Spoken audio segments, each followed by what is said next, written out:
de l'ambassadeur de France à Moscou qui a été rappelé par les autorités russes. C'est quand même un événement absolument incroyable. Ouais. Hein, oui, c'est ce que l'on a appris aujourd'hui. En fait, c'est la diplomatie russe qui l'a convoqué pour dénoncer, écoutez bien, les discriminations dont sont victimes les journalistes russes. Donc ça, c'est d'après la diplomatie russe. Regardez ce qu'a écrit le communiqué du ministre, ce qu'a écrit le ministre des Affaires étrangères en Russie aujourd'hui. L'ambassadeur a été convoqué du fait des actions discriminatoires et manifestement russophobes des représentants des autorités françaises à l'encontre de correspondants russes. Alors que s'est-il passé ?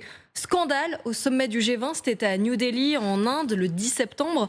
Emmanuel Macron devait donner une conférence de presse et des correspondants de RIA Novosti, le rédacteur en chef de Russia News, se seraient vus refuser brutalement l'entrée pour écouter la déclaration de presse du président français. Et l'une des journalistes russes a justement témoigné, elle a filmé toute la scène. Regardez ce qu'elle a diffusé sur les réseaux sociaux.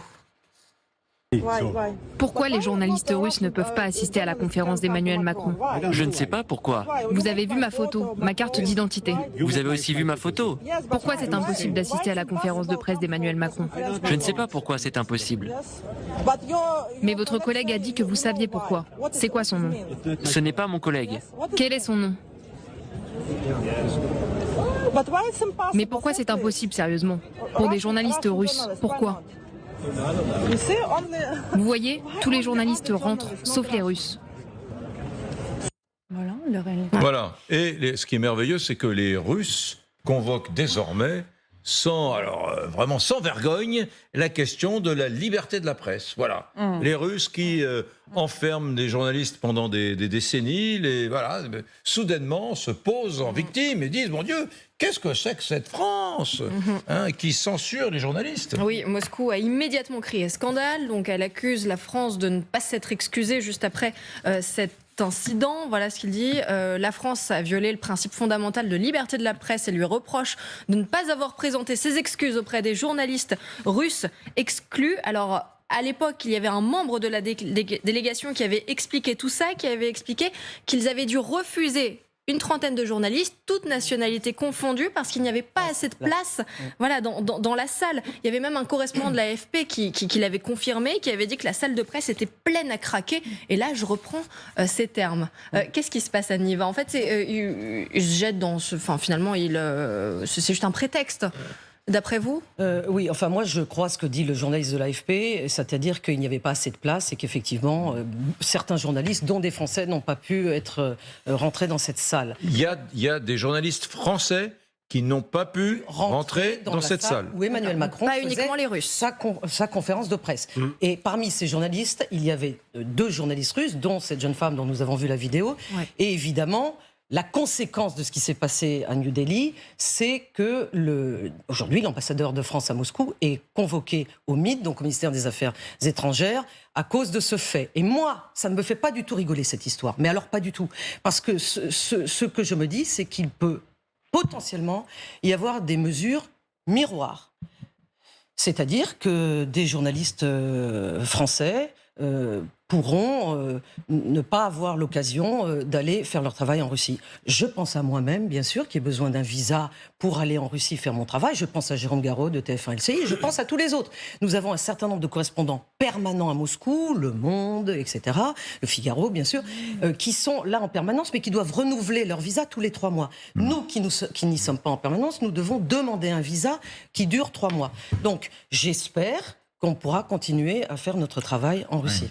Peut-être un élément d'optimisme, c'est qu'il y a un précédent, même si ce n'était pas exactement le même dispositif, surtout si cette interdiction était en quelque sorte fortuite, puisqu'elle n'était pas délibérée. C'est le média financé par la Russie, RT, qui, en France, avait été blacklisté au moment de l'invasion de l'Ukraine, et notamment en interdisant ces journalistes d'aller à l'Élysée pour les points de presse qui étaient organisés. Et à l'époque, il n'y avait pas eu de mesures de rétorsion côté russe. Je dirais parce simplement... qu'à l'époque, nous n'étions pas encore considérés. Les Russes nous appellent des États niedroujestvennies, c'est-à-dire hostiles, non amicaux.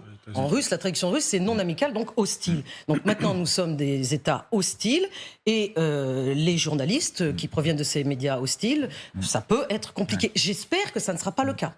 Si vous me permettez une petite opinion personnelle, moi je trouve que mieux on sélectionne les journalistes, moins on sélectionne les journalistes, et mieux c'est. Et je trouve que la position américaine pour ça, c'est-à-dire le premier amendement, c'est-à-dire qu'on a le droit de s'exprimer, on canalise le moins possible l'expression publique, je trouve que c'est quand même mieux, parce que ça montre la différence entre un État comme la France et un État comme la Russie. Et la France peut accepter, Emmanuel Macron est suffisamment à l'aise dans l'exercice de communication pour qu'il y ait un journaliste, même d'une télé d'État, qui lève le bras pour poser une question.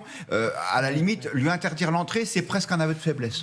Oui, Donc, mais ce qui était dit, c'est quand même que la salle était pleine manque de à place. craquer. C'est pour ça que je et disais, qu'il si n'est pas c'est fort, l'idée. tant mieux. Bien sûr. C'est comme dans n'importe quelle histoire avec les Russes, peu importe la vérité, la manière dont ils vont se saisir de cette histoire et la montrer d'une telle ou telle manière, c'est ça l'histoire, tout le but de ce qu'on vient de voir. Parce que ce qui se passe aussi dans ce contexte-là, que les Russes sont refusés de l'espace de l'Union européenne. Alors, par exemple, les pays comme la Finlande et d'autres pays baltes, ils ont refusé les voitures avec les plaques d'immatriculation russes, l'entrée sur le territoire de l'Union européenne. Effectivement, il y a une position, une attitude pas du tout amicale vers les Russes qui se rendent, par exemple, sur le sol européen et qui sont là pour manifester contre l'aide à l'Ukraine ou pour que, pour leur propre pays. Effectivement, les Russes, ils se voient refuser l'accès un peu partout.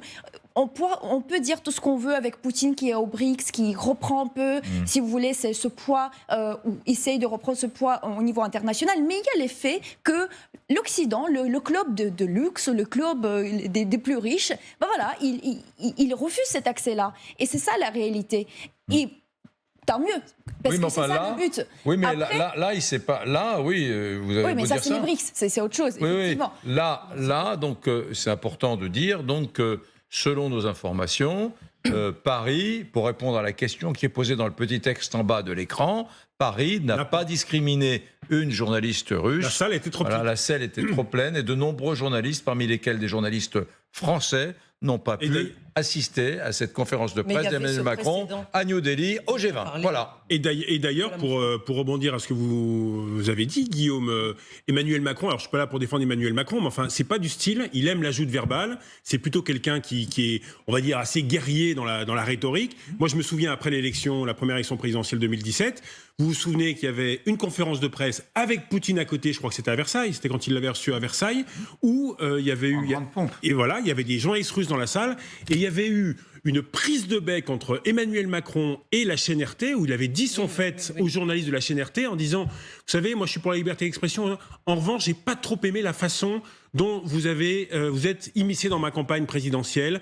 Ça a été le cas aussi, l'influence russe dans la campagne américaine.